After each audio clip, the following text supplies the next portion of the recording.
Buying a home in 2025 feels like trying to solve a Rubik's Cube during an earthquake. There's so much going on that you're probably thinking maybe it'd be easier just to move to Thailand. Believe me, I feel you. But some buyers are still winning even in this market, and not because they're rich, not because they're lucky, but because they have a better strategy. In this video, I'm going to break down how to buy a home in Hamilton despite the market being a mess, not just in Hamilton, but pretty much everywhere. If you've been searching for a house for months and you're not sure what to do, then you definitely want to watch this video. And if not, at least send me a postcard from Thailand. So the first thing to ask yourself is, where do you see yourself in 5 years? Now, I know this sounds like a question you'd hear during a job interview for a minimum wage job, but hear me out. Most buyers shopped based on what their life looks like today. And while that's not wrong, it's only part of the picture. You want to kind of expand it out and look at where you're going to be over the next few years. If you have kids right now, how old are they going to be? Are they going to be in high school in a few years?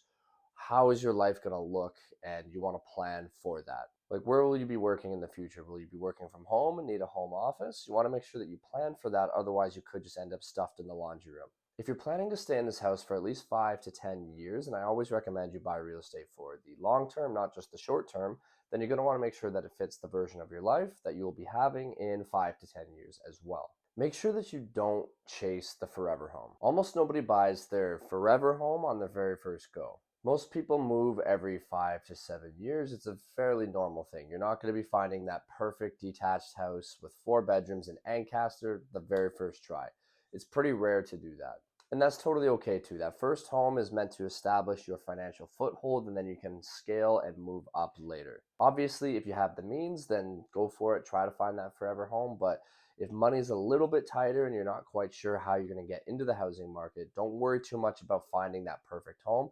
Just find something that fits your lifestyle for the next 5-ish years, and then you can eventually build up once you've got your foot in the door and build some equity. Now, even if you were pre-approved in the past or you've gotten a mortgage in the past, you want to make sure that you recheck that so that it's up to date. You'd be surprised how many buyers think that they're fine because they've had a mortgage before, but then they realize that they're not. Lots of things could have changed between now and then. Rates have changed, your income could have changed, your debt load, your credit score, your lender's mood on that particular Tuesday.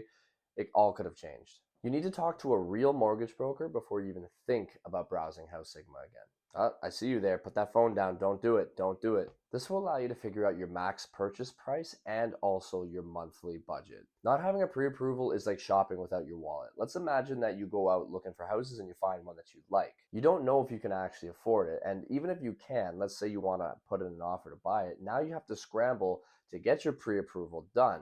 And while you're doing that, somebody else can swoop in and buy it. So a pre-approval costs nothing. It takes barely any time, and it'll give you that peace of mind and it'll allow you to act fast when something does come along. So it's really important as well that you understand what type of market that you're buying in.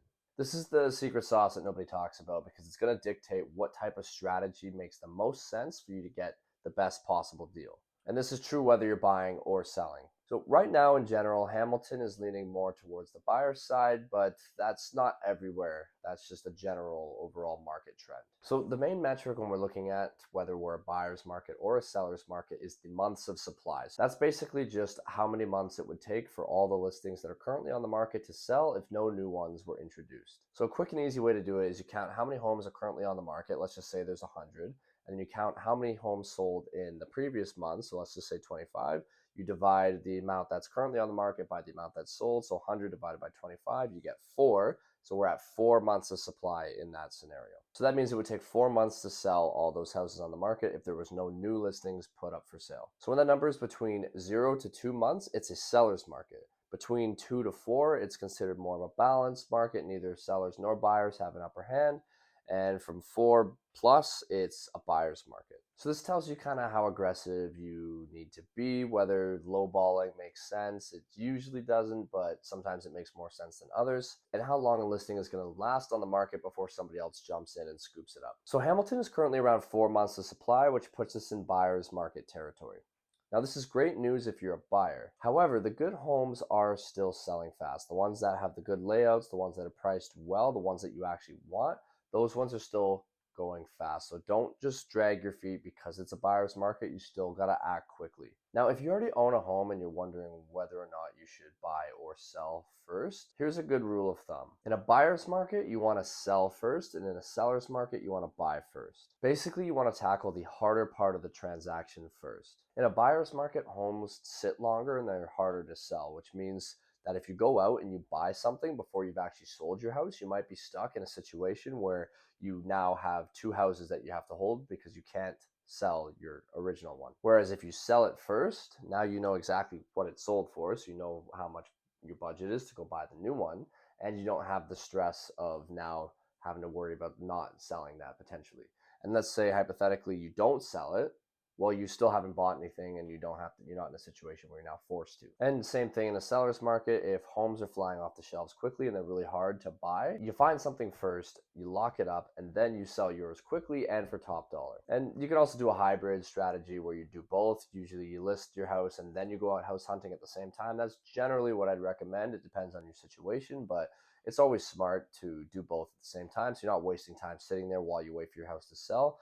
You can go out and be looking for stuff and be active out in the market and do them at the same time. Now, which one makes the most sense will depend on your situation, your finances, your timelines, and so on. If you're not sure, that's what your real estate agent is for. Wait, what's that? You're saying you don't have one yet? Well, that's just outrageous. You'd better keep watching this video then. No, but in all seriousness, you do want to make sure that you are choosing an agent who can get the job done for you. And not all agents are created equal. Sure, maybe your friend's cousin's dog walker just got their real estate license, and that's great for them. But is that really who you want to be negotiating a $700,000 purchase on your behalf? This isn't just about who you vibe with. You're going to want somebody who knows the real estate market in and out, who's done this before, and who won't sugarcoat things and will keep you on track. Now, these videos give you a sense of who I am and how I operate, and if it makes sense to work together, great. If not, that's no problem at all. No hard feelings. Just make sure that whoever you do end up working with knows what they're doing. This market does not forgive bad advice. Whatever you decide to do, you want to make your move before the market flips again. Like I said in some of my last videos, this is one of the best buyer's markets we've seen in a while, and this window is not going to last forever. A lot of people are sitting on the sidelines waiting for prices to come down, but we don't have a crystal ball, and we don't know what's going to happen. And also, like I said, if you're buying for the long term, the short term fluctuations won't matter. Better to buy in now while you have the leverage as a buyer, as opposed to waiting and watching prices potentially come back up. It happened before. The market changes like that, and the same thing could happen again. And then suddenly we're back to bidding wars again. You don't want to be in that situation where you're looking back saying, I should have bought then. So just start now, get your foot in the door, start building some equity. Because like Warren Buffett said, you want to be greedy when others are fearful and fearful when others are greedy. There's a lot of fear going around right now, and this is typically what happens when the market is just at that inflection point. Everybody's too scared to do anything.